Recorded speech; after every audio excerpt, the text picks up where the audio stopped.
Compare yourself to who you were yesterday, not to who someone else is today. And the reason I wrote that was because I had this client, I'm a clinical psychologist, and I've spent 20 hours a week for 25 years listening to people tell me about their lives, you know, and those people were people who were just barely hanging on to the bottom of the world, up to people who were so successful you can hardly believe it, like the entire gamut of people. And that's been absolutely fascinating. It's like being a clinical psychologist, if you really listen, is like being immersed in a Dostoevsky novel all the time, you know, because it's amazing what people will tell you if you listen to them. People are so interesting if you actually listen to them because they're so peculiar, like they're like penguins or rhinoceroses or ostriches. They're unlikely creatures. And anyways, with regards to comparing yourself to who you were yesterday and not to who someone else is today, this old client of mine, he was about 85 when he came to see me, and he was a financier and a kind of a mathematical genius. He made these little pendants out of a mathematical symbol for the most beautiful mathematical equation that was ever written. He made them out of gold, and he would hand those out. And he had studied psychology as a young man, and he introduced me to this concept that I didn't know about called the Pareto distribution, which, see, I'd been taught as a psychologist that most human characteristics were normally distributed, right? So most people were average and some people were extreme. That's a Pareto or a normal distribution. Intelligence is like that, and height, there's more people of average height than very tall or very short, and weight is like that, and lots of things are normally distributed, and psychologists tend to assume that everything is, but it isn't. Creative products are distributed in a Pareto distribution, and that's a whole different thing, and it's really important to know this. It's another fundamental fact, the knowledge of which can sort of transform the way you conceptualize, let's say, the political landscape. So here's an example of the Pareto distribution. You know, there's a rule of thumb that if you run a company that 20% of your employees do 80% of the work, or that 20% of your customers are responsible for 80% of your sales, or that 20% of them are responsible for 80% of the customer service calls. Same thing, but that's not exactly the rule. The rule is worse than that.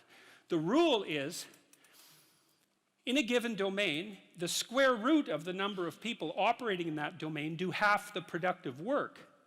So you think, well, you have 10 employees, 3 of them do half the work. It's like, yeah, okay. What if you have 100 employees? Then 10 of them do half the work. What if you have 1,000 employees? Well, then it's 30.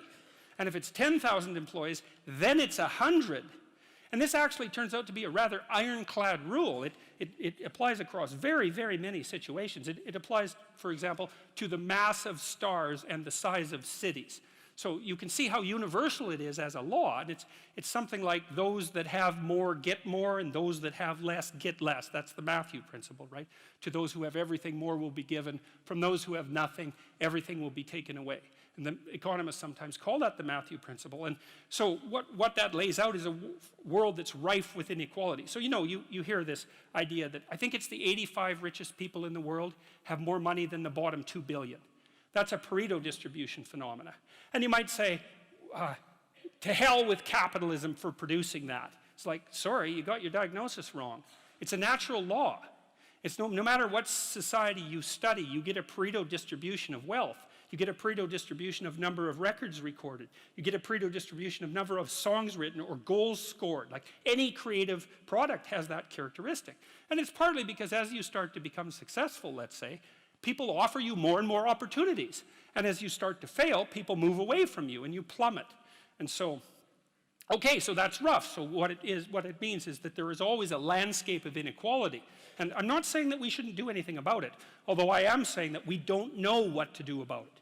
That's the thing, you know, because you can modify the Pareto distribution of wealth, let's say, but we don't know how to do it without maybe disrupting the system so completely that it collapses, which is what happened in the Soviet Union, for example, and in Maoist China. They were trying, at least in principle, to adjust inequality.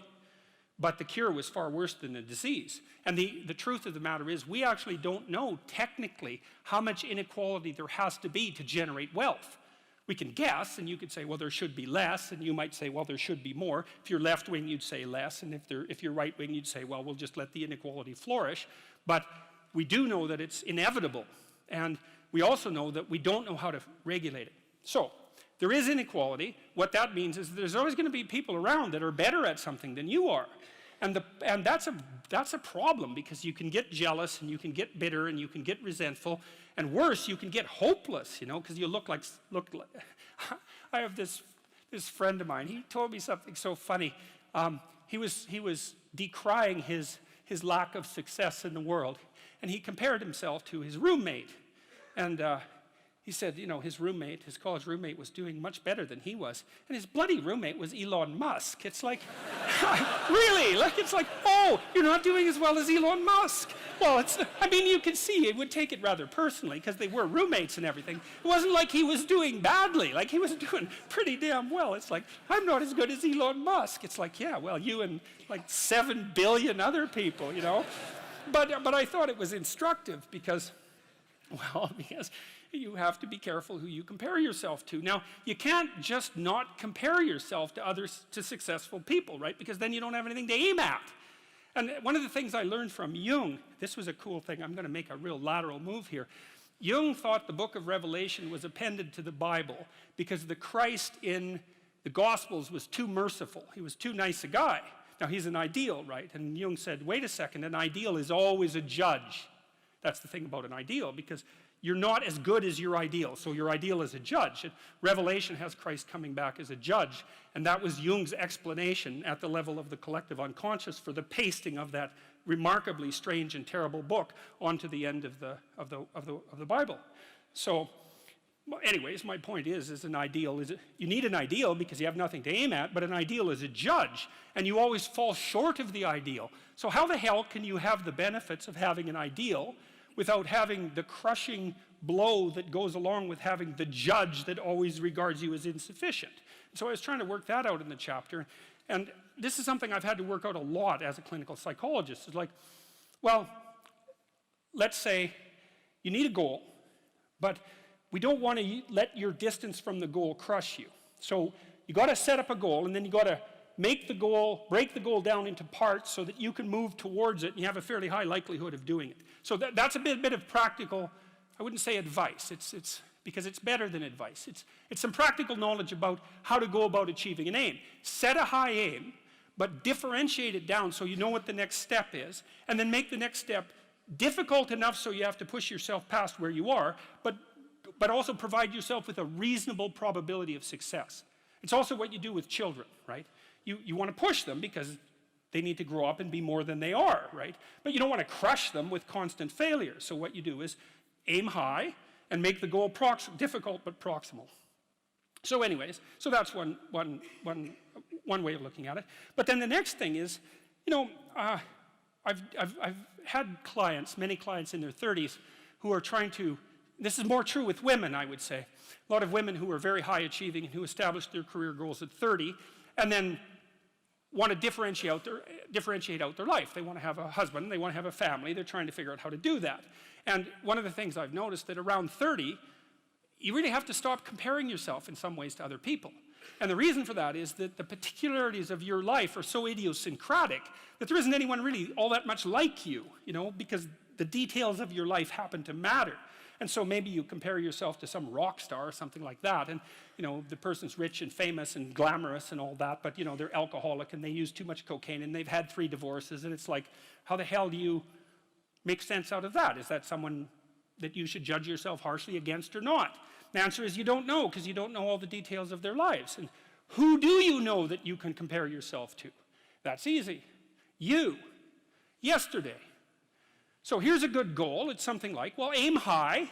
And I really mean that. It's like, and we'll talk about that a little bit too. Aim high, but use as your control yourself. It's like, so your goal is to make today some tiny increment better than yesterday. And you can use better, you can define better yourself. This doesn't have to be some imposition of external morality. You know where you're weak and insufficient, where you could improve. You think, okay, well, this is what I'm like yesterday. If I did this little thing, things would be just an increment better. And, well, that's a great thing because you get the ball rolling, and incremental improvement is unstoppable. You can actually implement it, and it starts to generate Pareto distribution-like consequences. It starts to compound.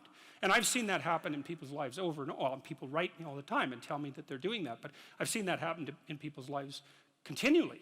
They make a goal that, the goal should be, how could I conceive of my life so that if I had that life, it would clearly be worth living, so I wouldn't have to be bitter, resentful, deceitful, arrogant, and vengeful. Like, that's sort of the bottom line, right? Because that's what endless failure does to you. It's not good. And that's what life without purpose and a goal does to you as well, because life is very hard. So you think, okay, well, I need to adopt a mode of being that would justify my suffering. And you can ask yourself that question. What would make this worthwhile? I quote Nietzsche, I think, in that chapter. He said, "He who has a why can bear almost any how." That's a lovely line, man. I mean, it's a lovely line. And it's really worth thinking about. So you think, well, how do I manage all this misery and suffering and futility? It's like, well, I need to figure out what I would have to do in order to make that clearly worthwhile. And so then you have your goal, and then you think, well, I need to move towards that incrementally because I'm kind of useless and can only do so much, and maybe not even that. But all I have to do is be a little bit better than my miserable self yesterday. And that'll propel you forward very rapidly. And you can succeed at it, which is also really lovely, because why not set yourself up for success, you know, because otherwise you'll droop around like a number 10 lobster, and, you know, that's just not good. You get all pinchy when that happens, and it's not a good thing. Thanks for watching. Do not forget, click the subscribe button, and hit the bell icon. Like, comment and share. See you next time.